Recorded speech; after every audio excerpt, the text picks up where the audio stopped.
21শে March বিশ্ব কবিতা দিবস। এই বিশ্ব কবিতা দিবসকে কেন্দ্র করে থানা রোড এলাকায় বিশ্ব কবিতা দিবস উদযাপন সহ এক মনোজ্ঞ অনুষ্ঠান অনুষ্ঠিত হয়।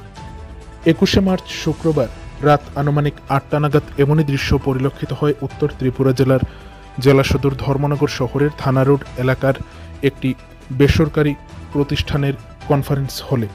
উল্লেখ্য, বিশ্ব কবিতা দিবসকে কেন্দ্র করে ধর্মনগর পোয়েটস ইউনিটের উদ্যোগে বিশ্ব কবিতা দিবস উদযাপন করা হয়, যেখানে এই অনুষ্ঠানে কবিতা পাঠ এর পাশাপাশি সাংস্কৃতিক অনুষ্ঠান সহ রাজ্যের সুনামধন্য কবিদের সংবর্ধিত করা হয়। এই অনুষ্ঠানে উপস্থিত ছিলেন আইনজীবী ঋষিকেশ নাথ।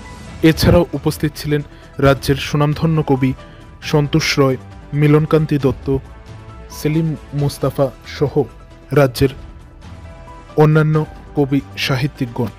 এই অনুষ্ঠানে ধর্মনগর মহকুমার অন্তর্গত বিভিন্ন সাহিত্য পত্রিকা ম্যাগাজিনের সাথে জড়িত কবি, সাহিত্যিক, বিভিন্ন সাহিত্য পত্রিকার সম্পাদক অনুষ্ঠানে উপস্থিত ছিলেন।